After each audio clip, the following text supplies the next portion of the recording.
Hello, Trinity Youth. How are we doing today? All right, so today is going to be intentionality relationships. And in this specific case, I'm not talking about boyfriend, girlfriend, fiance, or husband and wife.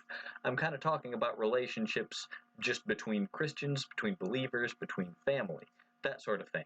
So, of course, I'll just warn you the very first 4 words in the first verse that I'm going to read are "let love be genuine." So, oh no, Pastor Mitch is going to tell us we have to be nice to everybody. We can't ever be mean. We can't ever... No. Wrong, wrong, wrong, wrong, wrong. Relationships. True Christian, Bible-centered relationships. Let me first read to you verses 9 through 21 in Romans chapter 12. Let love be genuine. Abhor, or hate, what is evil. Hold fast to what is good. Love one another with brotherly affection. Outdo one another in showing honor. Do not be slothful in zeal. Be fervent in spirit. Serve the Lord. Rejoice in hope. Be patient in tribulation. Be constant in prayer. Contribute to the needs of the saints, and seek to show hospitality. All right, now going on with verse 14. Bless those who persecute you. Bless and do not curse them. Rejoice with those who rejoice. Weep with those who weep. Live in harmony with one another. Do not be haughty, but associate with the lowly. Never be wise in your own sight. Repay no evil for evil, but give thought to do what is honorable in the sight of all. If possible, so far as it depend on you, live peaceably with all. Beloved, never avenge yourselves, but leave it to the wrath of God. For it is written, Vengeance is mine, I will repay, says the Lord. To the contrary, if your enemy is hungry, feed him. If he is thirsty, give him something to drink. And that's where a lot of people stop. They stop at all of this stuff, and it sounds very feel-good, it sounds very nice, but keep going. That verse has not finished yet. So, again, if he's hungry, feed him. If he is thirsty, give him something to drink, comma, for by so doing, by feeding and giving drink, you, the feeder and the drink giver, will heap burning coals on his head. That got a lot less nice, didn't it? Do not be overcome by evil, but overcome evil with good. And again, that is Romans chapter 12, verses 9 through 21. So what in the world? Does that not just contradict itself right there? It says, rejoice with those who rejoice, weep with those who weep, live in harmony with one another, but also heap burning coals on them by feeding them and giving them something to drink. Is that a little confusing?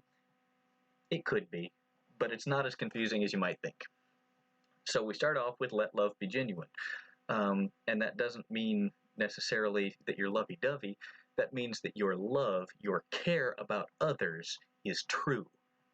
It's real love, not just passionate emotional love, but love concerned for the well-being of.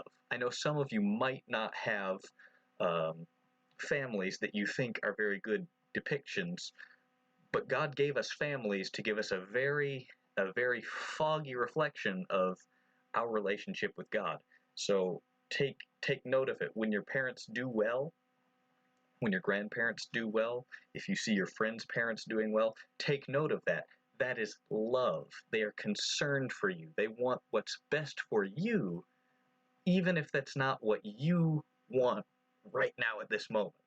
That is genuine love. I'm more concerned about your well-being than your happiness. Okay, abhor what is evil. So there is a big, that helps a lot unlock the rest of this passage. Hate, passionately hate everything that is evil and hold fast to what is good. That is how you can act lovingly towards one another. If someone is doing something evil, you hate that action, not the person, the action. You hate that action, you have nothing to do with it, you speak out against it. Hold fast to what is good.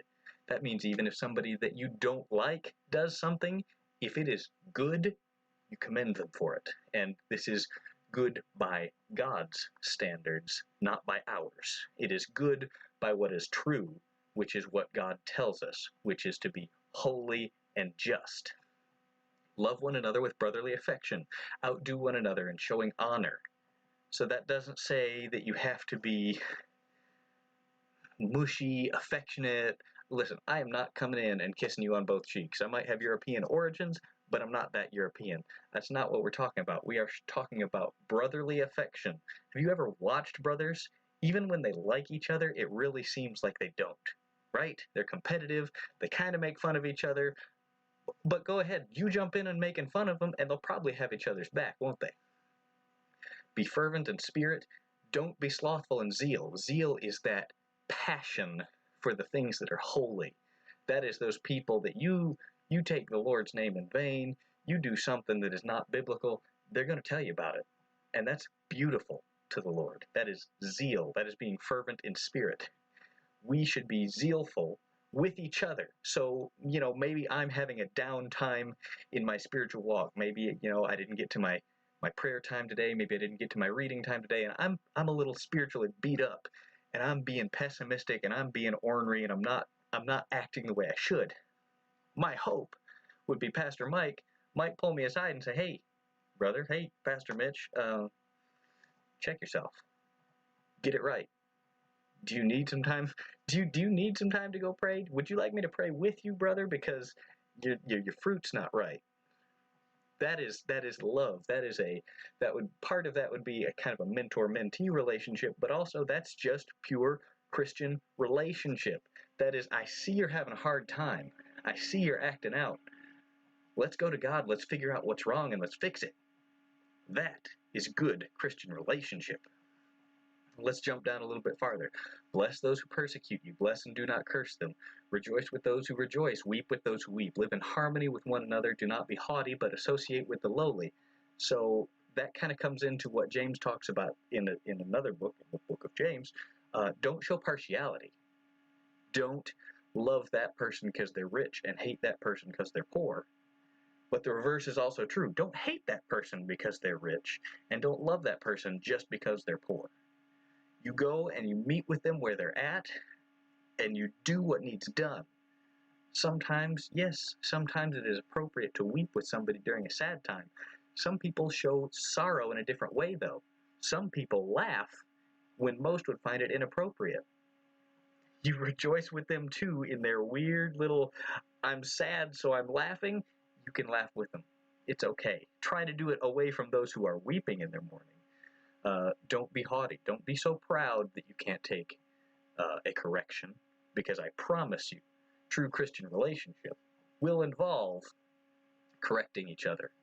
None of us are perfect. Absolutely none of us. We all mess up on a regular basis, and part of our blessing is that we have a Christian community.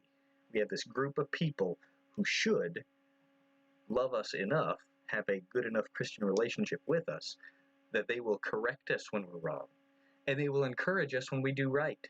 Again, whether or not they love our personality or the things that we're talking about, if it is a good, godly thing, commend it, even if you don't like them the rest of the time. If it's a bad, sinful, evil thing, correct them, and do so fervently, with zeal. All right, let's move on. I got another couple of verses I'd like to read. We're going to read from book of Matthew, chapter 18, verses 15 through 20. This is slightly broken relationship 101, and this is from the words of Jesus, so if you don't like it, take it up with him. If your brother sins against you, someone's done wrong to you, go and tell him his fault. Don't hide it. Don't be snide. Don't be passive-aggressive. Go tell him about it, between you and him. And remember, in this case, it could be you and her. It's going to say him, he, you, just take it as you will. If he listens to you, you've gained your brother back. Good. Done is done. If he does not listen, take one or two others along with you, that every charge may be established by evidence of 2 or 3 witnesses. Constantly in the Bible, from the Old Testament through the New, we talk about evidence needs to be proved by 2 or more witnesses. So that's an important part of God's standards. You don't believe just one person on a serious charge, like someone has sinned against you. So take 1 or 2 along with you. that every charge might be established by the evidence of 2 or 3 witnesses. If he refuses to listen to them, the 2 or 3 witnesses you brought along with you, tell the church. Now we're getting serious. We are telling about people in church, right? But it's what the Bible says to do. It's what Jesus says to do. If he refuses to listen even to the church, let him to be to you as a Gentile and a tax collector. That is to be cast out. Remember, he hasn't sent them to the Gentiles yet. So in this context, a Gentile and a tax collector is a hated individual that is not often welcomed into someone's home. Words of Jesus. Verse 18, truly I say to you, whatever you bind on earth shall be bound in heaven. Whatever you loose on earth shall be loosed in heaven. Again, I say to you, if 2 of you agree on earth about anything they ask, it will be done for them by my Father in heaven. For where 2 or 3 are gathered in my name, there am I among them. Again, that's Matthew chapter 18, verses 15 through 20. So I just want to reiterate, sometimes Christian love, Christian relationship, again, not romantic love, we're talking about just interpersonal relationships. Sometimes it is absolutely loving, hugging, smiling, handshaking fellowship. That is part of it. And I don't want to confuse anybody. But we hear about that all the time, and no one seems to misinterpret that. They see the fellowship, they see the handshaking, they see the hugging, and they're like, yes, that is Christian relationship right there. But then they want to get mad at somebody when they see them correcting a fellow believer. That's just as big a part of Christian relationship as the fellowship.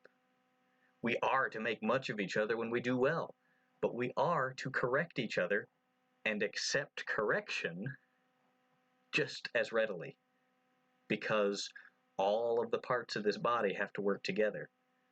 And, the body metaphor doesn't always work out. But I know sometimes when I'm sleepy but I need to stay awake, sometimes I'll try standing up, sometimes I'll try drinking some water, and once in a while I pull this out. That was a little fast for the camera. There we go. Ow. Sometimes you got to slap yourself awake, right? Maybe you've never been quite that tired. I hope you never get there, but you probably will at some point. Well, you see a hand coming in contact with the face. That doesn't seem nice, but it's necessary sometimes. So that's what I'm trying to explain to you. This is Christian relationship. We agree to be in fellowship. We agree to act like siblings to each other. Sometimes you got to wrestle it out a little bit, right? So, Christian relationship 101, it is sometimes hugging, loving, and singing songs together. And other times it is pulling somebody aside and saying, hey, you're wrong and you need to fix it. And here's some Bible that proves that it's not just me being mean, but that you are in fact wrong. And see, we even the really loving Christians will get to that part. But we all forget the when you get corrected, when somebody pulls you aside and says, hey, brother, hey, sister, hey, I've been watching you. I'm afraid that this doesn't look right. This doesn't seem like you're walking the right path. It seems like you might be stumbling a little bit. We, us, me, you, everybody in the church needs to be able to accept that. It's not a slight against us. They are trying to help you. They're trying to love you. They're trying to have their Christian relationship with you. And they trust you enough, and they care about you enough that they want you to do well. So you need to respect them and have a relationship with them that says, you know what? You're right. I was wrong. Can you help me fix this? That has been your lesson for this week. It was some Christian relationships. I hope to be back in person very, very soon. Be looking for an email or a text or a Remind app. I don't know, some of you got some and not others. Just be on the lookout. I'm going to try to be contacting you all. I might even contact your parents, but it's not to go around you. It's to get everybody's schedules. So feel free, drop me a text, email, whatever you got, however you can get a hold of me. Send me praises, send me prayer requests. Let me know if you have some ideas, something you really want to do, something you really want to learn about. I'll tailor these lessons to you all. I'm here for you. I love you guys. I can't wait to see you again in person. And until next time, bye-bye.